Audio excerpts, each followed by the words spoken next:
Hello students, welcome all of you. The living world chapter के अंदर पिछले lecture में हमने जो लिविंग थिंग्स के अंदर एक कैपेसिटी या एबिलिटी पाई जा रही है कि वो सेंस कर पाते हैं, एनवायरनमेंट को सेंस कर पाते हैं, एनवायरनमेंट के लिए रेस्पॉन्स कर पाते हैं, उस क्वालिटी या गुण के बारे में स्टडी किया था।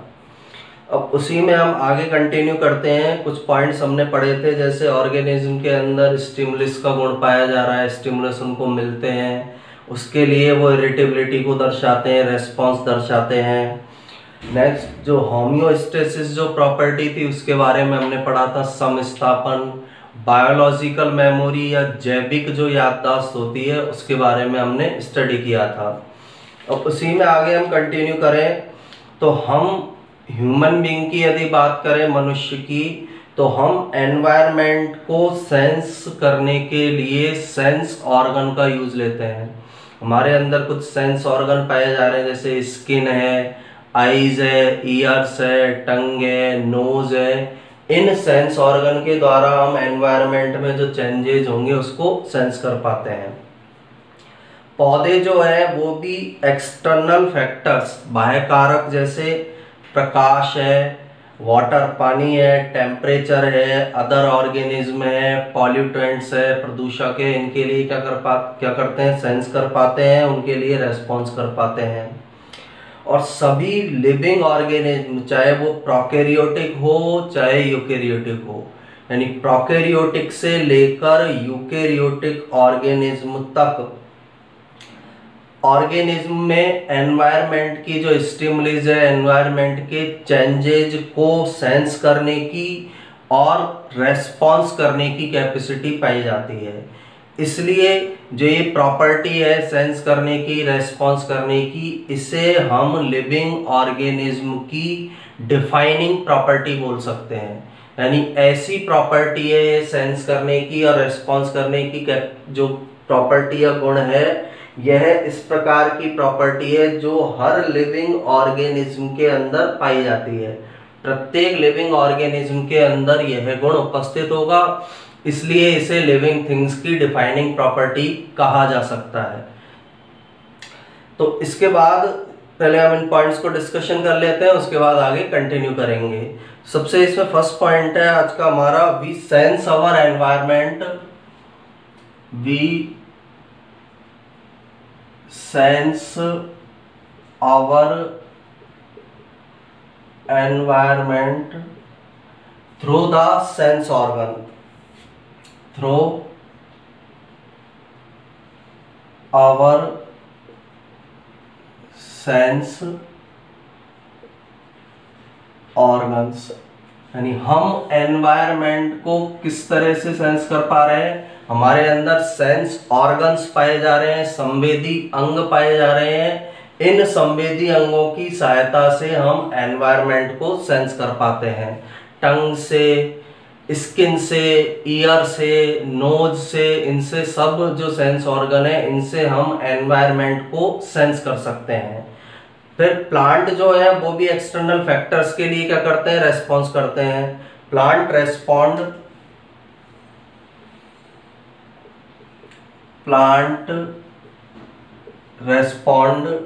टू एक्सटर्नल फैक्टर्स,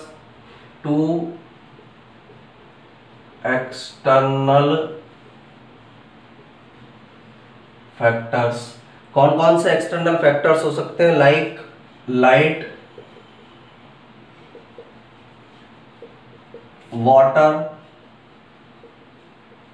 लाइट के लिए प्लांट रेस्पॉन्स करते हैं, वाटर के लिए करते हैं टेम्परेचर, पॉल्यूटेंट्स,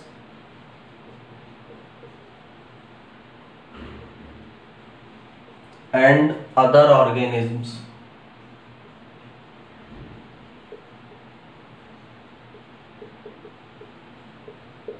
तो प्लांट एक्सटर्नल फैक्टर जैसे प्रकाश, जल, तापमान, प्रदूषक और अदर ऑर्गेनिज्म के लिए रेस्पॉन्स कर पाते हैं। एनिमल में भी ये क्वालिटी मिल रही है रेस्पॉन्स की, स्टिमुलस की, प्लांट्स के अंदर भी ये क्वालिटी पाई जा रही है। इसके बाद नेक्स्ट पॉइंट क्या है, ऑल ऑर्गेनिज्म्स यानी सभी organism from the prokaryotes to the most complex eukaryotes, from the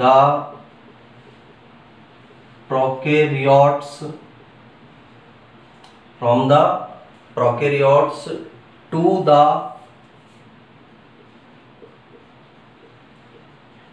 most complex eukaryotes. अब मोस्ट कॉम्प्लेक्स यूकैरियोट्स कौन है? Human being. सबसे अधिक जटिल कॉम्प्लेक्स जो यूकैरियोटिक है सेल जिनके अंदर पाई जा रही है वो कौन है? Human being. कैन सेंस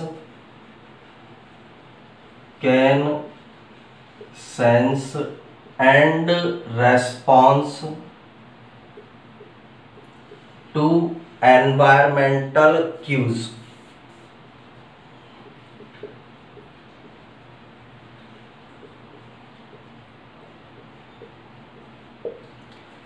इस लाइन का मीनिंग क्या है? सभी ऑर्गेनिज्म, प्रोकैरियोट सबसे सिंपल ऑर्गेनिज्म से लेकर मोस्ट कॉम्प्लेक्स यूकैरियोट्स जैसे ह्यूमन बीइंग, इनमें क्या कैपेबिलिटी, क्या योग्यता पाई जा रही है? ये सेंस कर सकते हैं, रेस्पॉन्स कर सकते हैं एनवायरमेंट के क्यूज को। क्यूज वर्ड का मतलब होता है एनवायरमेंट के अंदर जो भी चेंजेस हो रहे हैं, जो भी परिवर्तन हो रहे हैं उन्हें क्यूज बोला जाता है। एनवायरमेंट के अंदर जो भी स्टिमुलस उन्हें मिलेगी उन्हें वो सेंस कर सकते हैं, उसके लिए रेस्पॉन्स कर सकते हैं।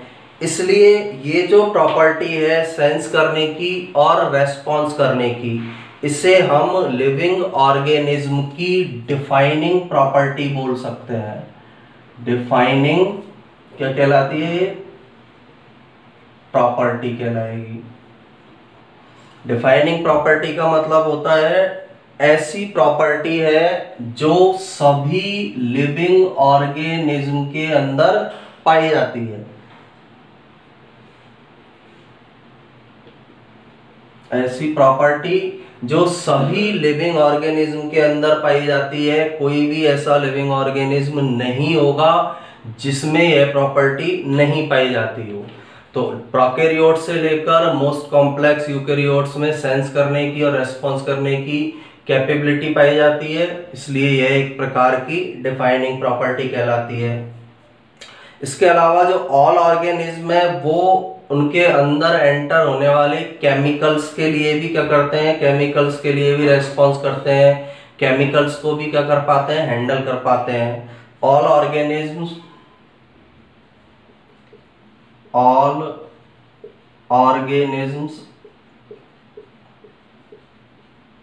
हैंडल केमिकल्स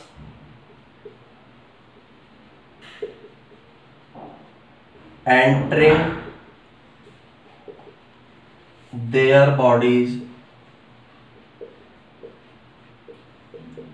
यानी लिविंग ऑर्गेनिज्म की बॉडी के अंदर जो भी केमिकल एंटर होंगे उन केमिकल्स के लिए लिविंग ऑर्गेनिज्म उन केमिकल्स को हैंडल कर पाते हैं, उन केमिकल्स के लिए रिएक्ट कर पाते हैं। ये कैपेबिलिटी लिविंग ऑर्गेनिज्म के अंदर पाई जाती है। कोई भी केमिकल यदि उनके बॉडी के अंदर एंटर होगा तो उस केमिकल के लिए वो क्या करेंगे? रेस्पॉन्स करेंगे, उसको हैंडल करने का काम करेंगे। ये गुण भी लिविंग ऑर्गेनिज्म के अंदर पाया जाता है। तो ये जो गुण पाया जा रहा है सेंस करने का, रेस्पॉन्स करने का, केमिकल्स जो आ रहे हैं उनको हैंडल करने का, तो इसके बेस पर हम कह सकते हैं ऑल ऑर्गेनिज्म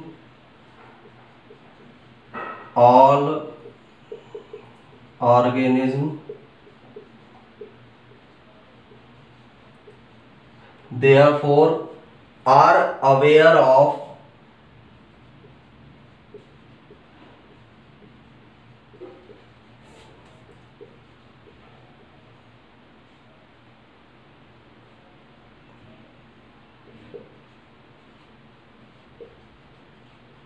सराउंडिंग, यानी सभी जो लिविंग ऑर्गेनिज्म है वो अपने चारों तरफ का जो वातावरण है उसके लिए अवेयर रहते हैं, उसके लिए वो जागरूक रहते हैं। ये प्रॉपर्टी लिविंग ऑर्गेनिज्म के अंदर पाई जाती है।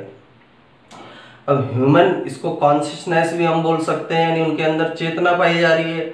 ह्यूमन जो भी लिविंग ऑर्गेनिज्म है वो अपने सराउंडिंग जो है, आसपास जो वातावरण है उसके लिए अवेयर रहेंगे, जिसे हम कॉन्शियसनेस के नाम से जानते हैं। हिंदी में इसे हम चेतना बोलते हैं। तो कॉन्शियसनेस की जो प्रॉपर्टी है वो लिविंग ऑर्गेनिज्म के अंदर पाई जाती है। अब ह्यूमन बीइंग की हम बात करें तो केवल ह्यूमन बीइंग ऐसा ऑर्गेनिज्म है जिसके अंदर सेल्फ कॉन्शियसनेस पाया जाता है। सेल्फ कॉन्शियसनेस की जो प्रॉपर्टी है वह केवल ह्यूमन बीइंग के अंदर पाई जाती है। स्व चेतना का गुण केवल लिविंग ऑर्गेनिज्म में केवल किसके अंदर पाया जा रहा है? ह्यूमन के अंदर पाया जाता है। तो ह्यूमन के अंदर मिल रहा है, सभी लिविंग ऑर्गेनिज्म में कॉन्शियसनेस मिल रहा है, इसलिए कॉन्शियसनेस या चेतना जो है वो भी लिविंग ऑर्गेनिज्म की कौन सी प्रॉपर्टी हो जाती है? डिफाइनिंग प्रॉपर्टी हो जाएगी। तो सिंपल, पहला तो ऑल ऑर्गेनिज्म अवेयर है देयर सराउंडिंग, उनके आसपास का जो वातावरण है उसके लिए इस प्रॉपर्टी को किस नाम से जाना जाता है? Consciousness.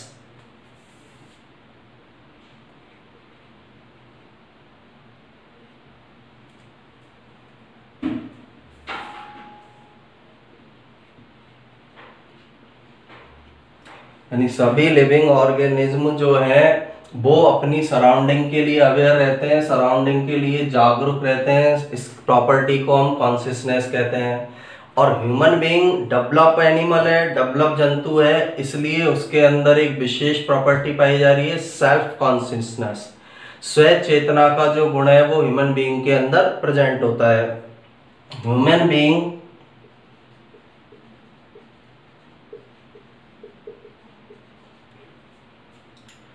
is the only organism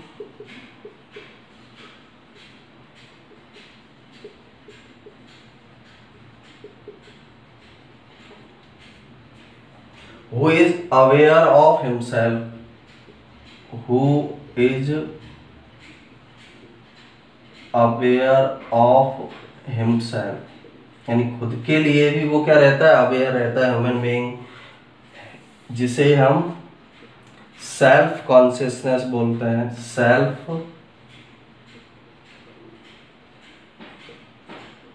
consciousness, स्व चेतना भी इसे हिंदी में हम बोल सकते हैं। सेल्फ कॉन्शियसनेस का मतलब क्या है? ह्यूमन बीइंग खुद के बारे में भी अवेयर रहेगा, खुद के बारे में भी जागरूक रहेगा, इसे ही सेल्फ कॉन्शियसनेस कहा जाता है। जैसे इसका एग्जाम्पल है, हम उठते हैं, नहाते हैं, धोते हैं, मिरर में हम खुद को देखते हैं, हम सही लग रहे हैं या नहीं लग रहे हैं, ये सेल्फ कॉन्शियसनेस का एग्जांपल है। तो ये प्रॉपर्टी केवल किसके अंदर पाई जा रही है? ह्यूमन बीइंग के अंदर पाई जाती है।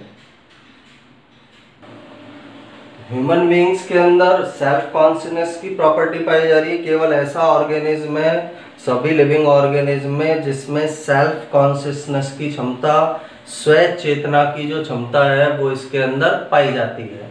जबकि अदर ऑर्गेनिज्म के अंदर कॉन्शियसनेस की प्रॉपर्टी पाई जा रही है, जो केमिकल्स है उनके अंदर उनको वो हैंडल कर पा रहे हैं, और एनवायरनमेंट के जो स्टिमुलस है उनके लिए वो रेस्पॉन्स कर पा रहे हैं, वो कॉन्शियसनेस प्रॉपर्टी है।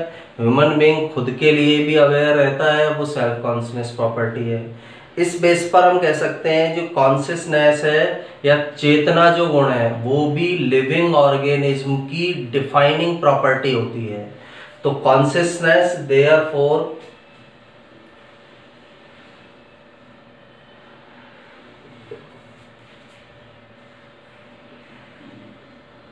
consciousness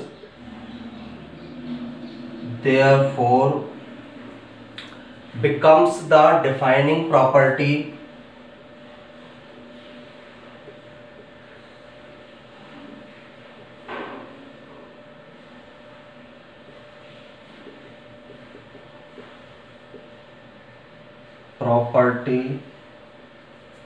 of living organisms, living organisms सभी ऑर्गेनिज्म के अंदर प्रेजेंट है, इसलिए कॉन्शियसनेस को हम लिविंग ऑर्गेनिज्म की डिफाइनिंग प्रॉपर्टी बोल सकते हैं। यानी ऐसी प्रॉपर्टी है जो सभी लिविंग ऑर्गेनिज्म के अंदर उपस्थित होगी। जैसे हमने एक रिप्रोडक्शन पढ़ा था स्टार्टिंग के लेक्चर में, उसको हम डिफाइनिंग प्रॉपर्टी नहीं बोल सकते हैं, क्योंकि ह्यूमन बीइंग की हम बात करें तो कुछ ह्यूमन बीइंग्स में कुछ ह्यूमन ऐसे होते हैं जो रिप्रोडक्शन नहीं कर पाते हैं, किसी भी कारण से उनके अंदर रिप्रोडक्शन पॉसिबल नहीं हो पाता है, तो वो अनडिफाइनिंग प्रॉपर्टी है। लेकिन कॉन्सियसनेस जो है सभी लिविंग ऑर्गेनिज्म के अंदर पाया जाएगा, इसलिए यह लिविंग ऑर्गेनिज्म की डिफाइनिंग प्रॉपर्टी होती है। और जब ये कॉन्सियसनेस की बात हम ह्यूमन बीइंग के लिए करते हैं तो लिविंग स्टेट को डिफाइन करना डिफिकल्ट हो जाता है। क्यों हो जाता है कि लिविंग की प्रॉपर्टी है या नहीं है? इसका एग्जांपल है कॉमा, यानी जो ह्यूमन बीइंग है जब कॉमा स्टेज के अंदर जाता है, कॉमा के अंदर एक्चुअल में क्या होता है, हॉस्पिटल के अंदर उसे मशीन पर रखा जाता है, उसका हार्ट काम नहीं कर रहा है, उसका लंग काम नहीं कर रहा है, उसके अंदर सेल्फ कॉन्शियसनेस नहीं पाई जा रही है, मशीनों के थ्रू उस ह्यूमन बीइंग को जिंदा रखा जाता है, उस कंडीशन को कॉमा कहते हैं। तो कॉमा जो है उसमें पेशेंट का ब्रेन डेड हो जाता है, ब्रेन डेड है तो उसके अंदर कॉन्शियसनेस नहीं मिलेगी, तो पेशेंट उसके अंदर सेल्फ कॉन्शियसनेस नहीं पाई जा रही है कॉमा के पेशेंट के अंदर, जो नॉर्मल लाइफ में आ भी सकते हैं, नॉर्मल लाइफ में आ भी नहीं सकते हैं।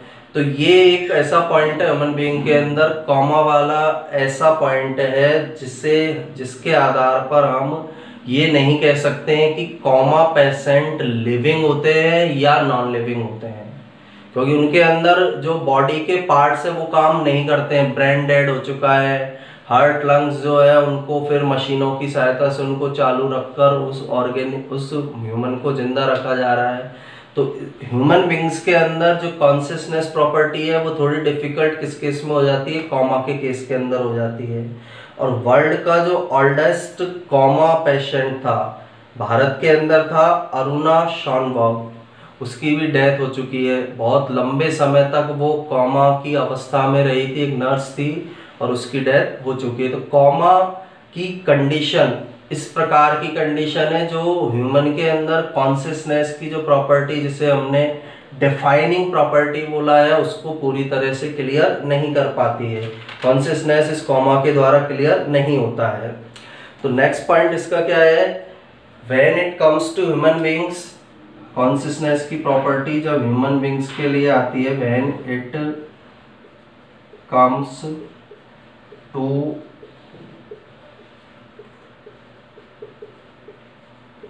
human beings,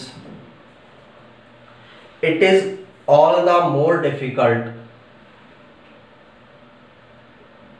it is all the more difficult to define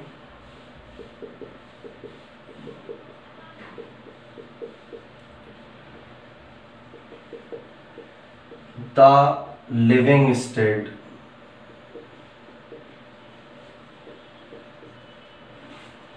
ये जो प्रॉपर्टी हमने पढ़ी है कॉन्शियसनेस की, ये प्रॉपर्टी जब ह्यूमन बीइंग के लिए हम बात करें तो लिविंग स्टेट को डिफाइन करना थोड़ा डिफिकल्ट हो जाता है, थोड़ा कठिन हो जाता है।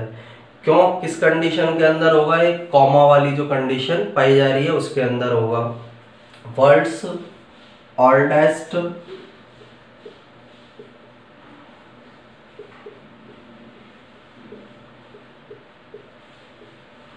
कॉमेटिक पेशेंट, कॉमेटिक की जगह वर्ड काम मिलेंगे कॉमाटोज पेशेंट, कॉमाटोज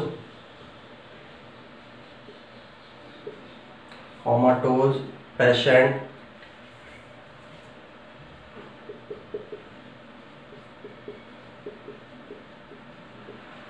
अरुणा शॉनबर्ग,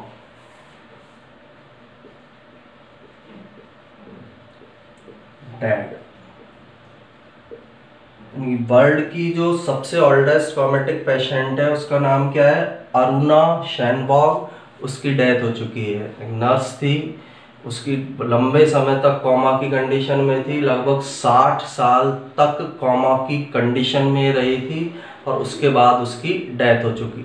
वो मर चुकी है। तो कॉमा ऐसी कंडीशन है जिसके आधार पर कॉन्शियसनेस को लिविंग स्टेट की डिफाइनिंग प्रॉपर्टी डिफाइन करना डिफिकल्ट हो जाता है थोड़ा सा।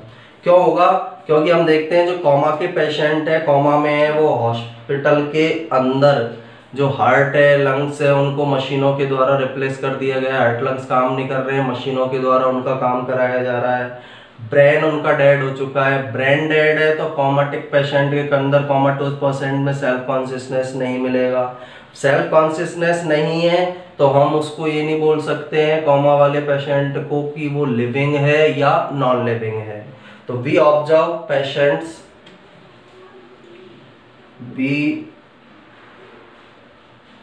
Observe patients lying in coma in hospital, lying in coma in hospitals। Coma के बहुत सारे मरीज होते हैं जिनको हम किसके अंदर देखते हैं? हॉस्पिटल के अंदर देखते हैं। हॉस्पिटल में उनको हमको दिखाई देते हैं।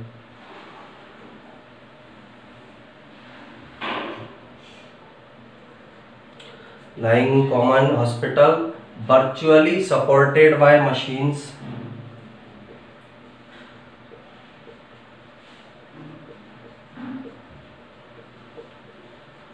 supported by machines।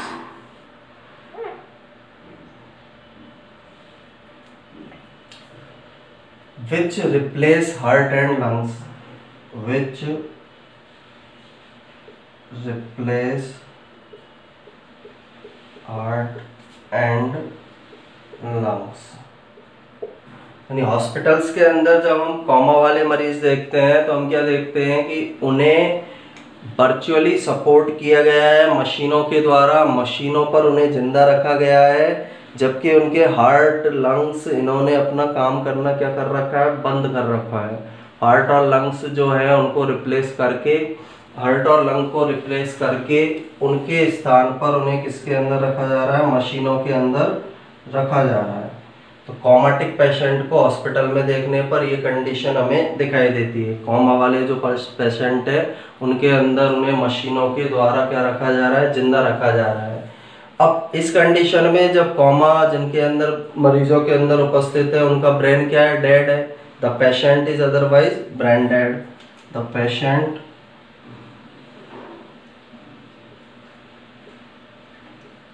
Is otherwise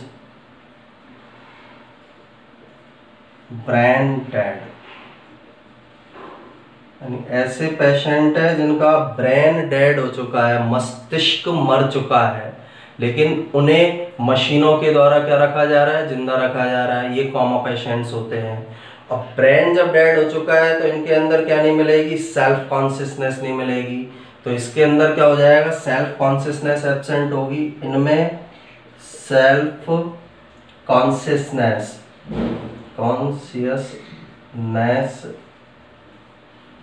नहीं पाई जाती है। इनमें सेल्फ कॉन्शियसनेस, स्वचेतना नहीं पाई जाती है। अब ये भी पता नहीं है कॉमा वाले जो पेशेंट है वापस अपनी नॉर्मल लाइफ में आएंगे या नहीं आएंगे। तो कॉमा सिंपल सा इसका मतलब ये ऐसी कंडीशन है, कॉमा ऐसी अवस्था है जिसमें हम स्वचेतना या सेल्फ कॉन्शियसनेस जो प्रॉपर्टी है उसे लिविंग ऑर्गेनिज्म की डिफाइनिंग प्रॉपर्टी के रूप में हम उसे नहीं ले सकते हैं। उसको एक्सप्लेन करना कॉमा वाले जो पेशेंट है उनके अंदर पॉसिबल नहीं हो पाता है। तो ये सारे जो प्रॉपर्टी कॉन्शियसनेस का इसके अंदर हमने पढ़ा है। सेल्फ कॉन्शियसनेस जो है ऑर्गेनिज्म के अंदर, जो ह्यूमन बीइंग के अंदर पाया जा रहा है, उसके बारे में हमने स्टडी किया है। अब इसके बाद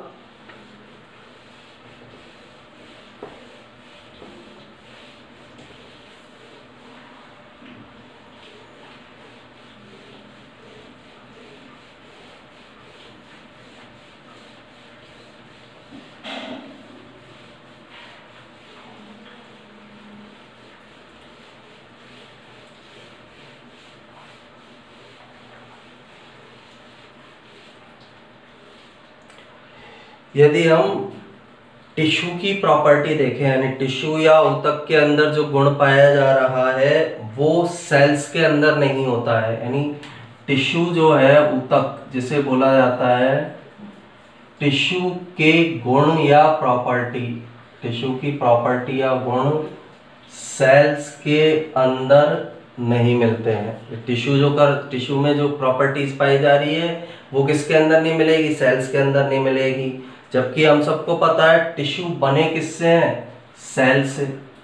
सेल्स से बने हैं, कोशिकाओं से बने हैं, लेकिन टिश्यू के गुण सेल्स के अंदर नहीं पाए जाते हैं। तो टिश्यू होता क्या है? सेल्स का ग्रुप है। सेल्स के आपस में मिलने से टिश्यू बना, लेकिन जो टिश्यू के गुण है वो किसके अंदर नहीं मिलेंगे? सेल्स के अंदर नहीं मिलेंगे। सेल्स ने आपस में इंटरेक्शन किया, टिश्यू बनाया, लेकिन टिश्यू के गुण सेल के अंदर नहीं पाए जाते हैं। इसी तरह से सेलुलर जो ऑर्गेनेल्स हैं, सेल के अंदर जो कोशिकांग पाए जाते हैं वो सेलुलर जो ऑर्गेनेल्स हैं, कोशिकांग जिन्हें बोला जाता है। सेल ऑर्गेनेल्स जो है वो किससे बने हुए हैं? कुछ मॉलिक्यूल्स से इनका फॉर्मेशन हुआ है, मॉलिक्यूल्स से। सेल के ऑर्गेनेल्स या कोशिकांगों का निर्माण किससे होता है? मॉलिक्यूल से होता है। मॉलिक्यूलर जो अवयव हैं, तत्व एलिमेंट्स हैं, उनसे सेल के ऑर्गेनेल्स का फॉर्मेशन हुआ है। लेकिन सेल के ऑर्गेनेल्स के अंदर जो प्रॉपर्टी है, सेल के ऑर्गेनेल्स की जो प्रॉपर्टीज है, वो प्रॉपर्टी इन मॉलिक्यूल्स के अंदर नहीं पाई जाती है। यानी सेलुलर ऑर्गेनेल्स बने किससे? मॉलिक्यूल से। डिफरेंट टाइप के मॉलिक्यूल्स ने आपस में इंटरेक्शन किया, आपस में वो मिले, जिससे सेलुलर ऑर्गेनेल्स बना। जैसे हमने पढ़ा था एक एटम, परमाणु, सबसे पहला भाग जो सेल के, जब हमने स्ट्रक्चर पढ़ी थी, परमाणु, अणु, इन सब ने मिलकर किसका फॉर्मेशन किया? जैसे डीएनए, आरएनए, इन सब से सेल बनी। सेल के ऑर्गेनेल्स मॉलिक्यूल से बने हैं। सेल ऑर्गेनेल की प्रॉपर्टी इन मॉलिक्यूल्स के अंदर नहीं पाई जाती है, जिससे वो बने हैं उन अणुओं के अंदर सेलुलर ऑर्गेनेल की प्रॉपर्टी नहीं पाई जाती है।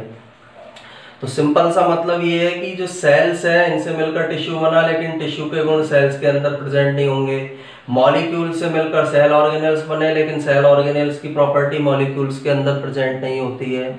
एक्चुअल में इसके अंदर होता क्या है? जो इवोल्यूशन हुआ है, डिफरेंट टाइप के मॉलिक्यूल्स, डिफरेंट टाइप की सेल्स जो इंटरेक्शन कर रही है, आपस में अंतर क्रिया कर रही है, उससे एक हायर लेवल का ऑर्गेनाइजेशन बनता है, उच्च स्तर का संगठन बनता है। और उस उच्च स्तर के संगठन के अंदर अलग प्रकार के गुण उपस्थित होते हैं, जबकि जो उसका एलिमेंट है उसके अंदर अलग प्रकार के गुण मिलेंगे। सेल्स ने इंटरेक्शन किया, हायर मॉलिक्यूल टिश्यू बनाया, मॉलिक्यूल्स ने इंटरेक्शन किया, सेल ऑर्गेनेल्स बनाया, टिश्यू ने इंटरेक्शन किया, ऑर्गन बना दिया, ऑर्गन ने इंटरेक्शन किया, ऑर्गन्स के द्वारा सिस्टम बन गया, सिस्टम ने आपस में इंटरेक्शन किया, आपस में अंतर क्रिया की, तो उससे क्या बन गई? बॉडी बन गई। तो डिफरेंट टाइप के जो इंटरेक्शंस हैं, उनसे हायर लेवल का, उच्च स्तर का क्या बनता है? ऑर्गेनाइजेशन या संगठन बनता है। और कॉम्प्लेक्सिटी हर लेवल पर पाई जाती है। जैसे हम प्रोटोजोआ की बात करें, उससे जैसे जैसे ऑर्गेनिज्म का डेवलपमेंट हुआ है तो कॉम्प्लेक्सिटी बढ़ती जाती है। प्रोटोजोआ की कंपैरिजन में हम ऑर्थोपोडा को देखें तो ऑर्थोपोडा के अंदर ज़्यादा डिफाइंड फीचर मिलते हैं, ज़्यादा क्वालिटीज उनके अंदर है, प्रोटोजोआ के अंदर कम क्वालिटीज या कम गुण उसके अंदर पाए जा रहे हैं। तो इस बेस पर हम पूरा जो अब तक हमने पढ़ा है उसके बेस पर कह सकते हैं कि लिविंग ऑर्गेनिज्म के अंदर क्या क्या प्रॉपर्टी है। एक तो सेल्फ रेप्लिकेटिंग की प्रॉपर्टी है,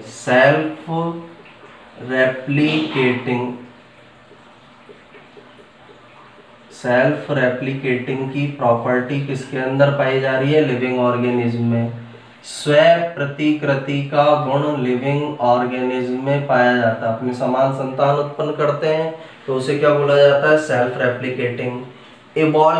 इवोल्यूशन की प्रॉपर्टी पाई जा रही है, इवोल्यूशन, विकास की प्रॉपर्टी पाई जा रही है। जैसे हमारे अंदर भी लगातार डेवलपमेंट या विकास हो रहा है, ऑर्गेनिज्म का डेवलपमेंट हुआ है, प्रोटोजोआ, प्रोटोजोआ से फिर लास्ट धीरे धीरे डेवलपमेंट होते हुए ऑर्थ्रोपोडा वाले ऑर्गेनिज्म बने हैं, प्लेटीहेल्मिन्थी, ज़ेस्कीहेल्मिन्थी, जिस तरह से इवोल्यूशन की प्रॉपर्टी जो ऑर्गेनिज्म है उनके अंदर पाई जा रही है। नेक्स्ट जो गुण है सेल्फ रेगुलेटिंग, खुद को वो नियमित कर पाते हैं, ये ऑर्गेनिज्म का गुण है। सेल्फ रेगुलेटिंग, ये लिविंग ऑर्गेनिज्म के अंदर पाई जाने वाली क्या है प्रॉपर्टी, खुद का वो नियमन कर पाते हैं, सिस्टम से इंटरेक्ट कर पाते हैं, ये लिविंग ऑर्गेनिज्म की प्रॉपर्टी कहलाती है। तो सिंपल वेज में याद रखना है, कोई भी जो हम देख रहे हैं स्ट्रक्चर, जैसे टिश्यू है सेल से बनी है लेकिन टिश्यू के गुण सेल में नहीं मिलेंगे, सेल ऑर्गेनेल्स मॉलिक्यूल से बने हैं लेकिन मॉलिक्यूल्स के अंदर सेल ऑर्गेनेल्स के गुण नहीं मिलेंगे। लिविंग ऑर्गेनिज्म में सेल्फ रेप्लिकेटिंग का गुण मिलता है, एवोल्यूशन का गुण मिलता है, सेल्फ रेगुलेटिंग का गुण पाया जाता है। अब बायोलॉजी एक्चुअल में है क्या, biology is the study, biology को हम डिफाइन करें, biology is the study of life on earth, of life on earth, यानी इस पृथ्वी पर जो जीवन है उसकी स्टडी करना ही क्या है, बायोलॉजी है। जो लाइफ फॉर्म्स अर्थ पर पाई जा रही है उनको स्टडी करना क्या कहलाता है, बायोलॉजी कहलाता है। दूसरा हम ये बोल सकते हैं biology is the story of evolution of living organism on earth, biology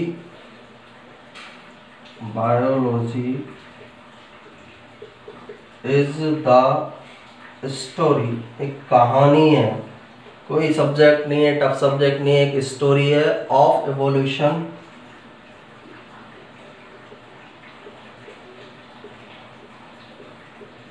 of living organism